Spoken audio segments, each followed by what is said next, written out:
Hello everybody, my name's Nicola and welcome back to my channel. This is the Frugal Cottage where we talk all things money to help you on your financial journey. Today's video I am sharing my dividend income for July 2021. So don't forget to like and subscribe and let's get started. So yes, I'm sharing my dividend income for the month of July. So the 7th month of the year has gone and I'm just sharing the update.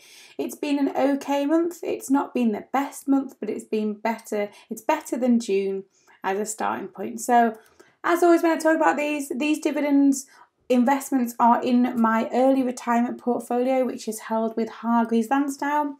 I really recommend their service if you are looking for a long-term portfolio owner, so to speak.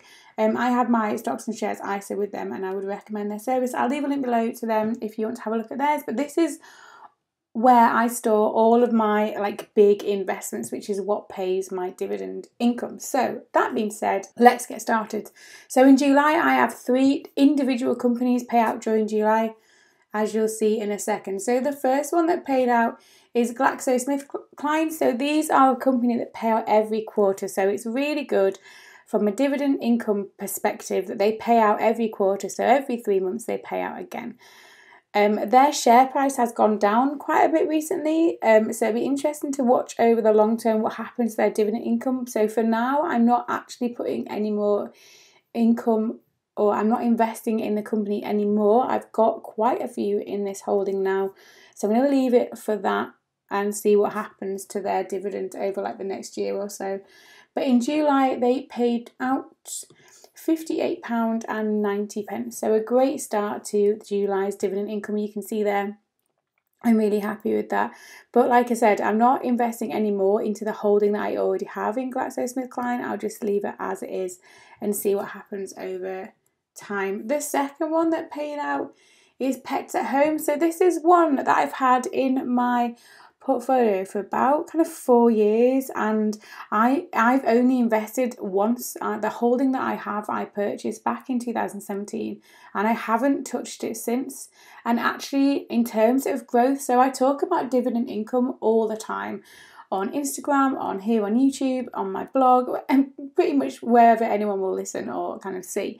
However, most of my portfolio obviously assumes that there should be some kind of growth as well, and Pets at Home is a really good example of something in my portfolio that's dividend income based, i.e. it pays me dividends, as you'll see.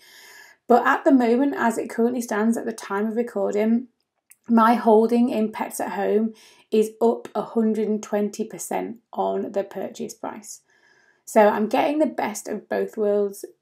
Some more than others. Obviously, I've just said GlaxoSmithKline has gone down, but it is balanced out quite nicely by big growth from certain stocks.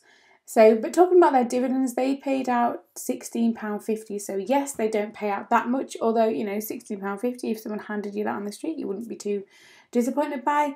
But their growth as well, so combined, has been a really good investment for me. And yes, in hindsight, I wish I bought some more, but we can always say that. And then the final one that paid out in July is Tesco. So Tesco paid out, I think it was in February, a special dividend.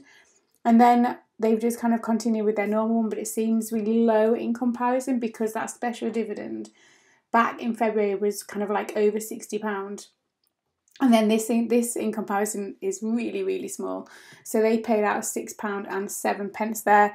Again, it's not a lot, but if I had 10 things paying out that much, then it would soon add up, doesn't it? And I talk to people about dividend income and the fact that it is a very slow and steady process, and over time that should add up to more and more. The more you invest over time, obviously the more payments you'll get, the more payment increases you'll get, and in the end it will add up, but it can seem a bit slow to begin with.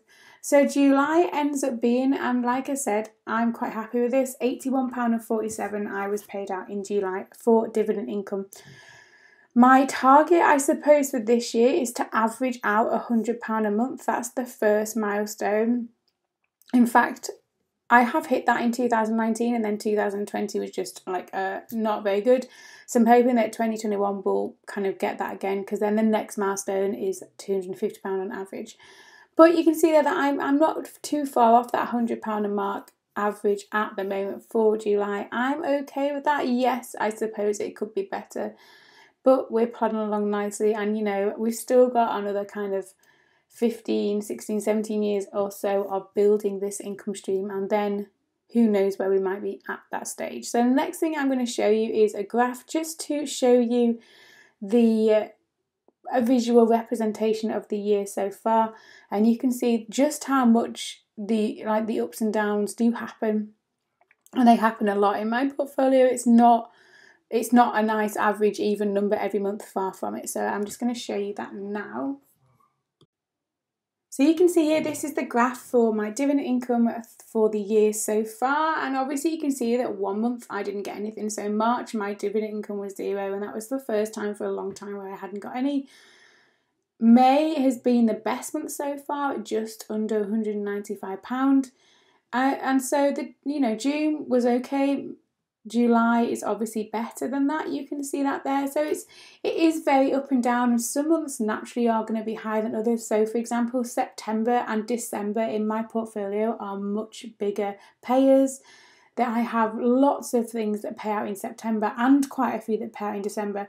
Whereas obviously in months where it's a lot smaller, it's because I have very few that pay out in comparison. And I know that's going to be the case. And when we use this as our retirement income, we'll just have to kind of budget accordingly. So some months we'll have surplus cash, other months it will be down to the wire, so to speak. But I like to show that as the graph there, as a visual representation of just what all those numbers look like as a table. And then the final thing I'm going to show you is my dividend earned and how much cash I've invested each month and what that kind of adds up to so far. Okay, so the final thing to show you is this, and this isn't just another part of the same spreadsheet.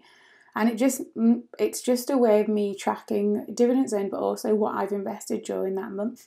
And you can see here that invested cash is also up and down. It just depends on the month. August will probably be even slightly lower because August is the most expensive month for us. And I'll leave a link below to my budget with me for August if you haven't seen that already. But yeah, so you can see there the dividends earned are okay, and then the invested cash. So I also reinvest my dividends, and the reason why I do this part of this table is at the end of it I can look at how much cash I've invested into my ISA during the year, like the calendar year, but also I invest or reinvest every single dividend that gets earned as well. So in the end it's these two numbers combined that's invested during the month. And if I scroll down there, you can see at the moment my total for 2021 so far is £673.86. And my target for 2021 is £2,000 in dividend income received. So you can see that I am behind my target at the moment. But like I say, September and December are quite a lot. They're very much a substantial part of my payment. And actually the December one, I literally get them on like the 29th of December. So it is down to the wire in terms of the calendar year. £2,000, can I reach that? I honestly don't know, but that is the aim. And you can see that so far I've invested £4,100 into my early retirement portfolio this year. So we're just going to keep plodding along and seeing what happens. Have you had any dividends paid out in July? Let me know down below what you've got in terms of dividend income and what from. I love hearing what people invest in and what they get. And it also inspires me to do more research on things that I know other people have invested in, so it helps me on my journey. And as always, thank you for watching. Don't forget to like and subscribe, and I will see you again very soon.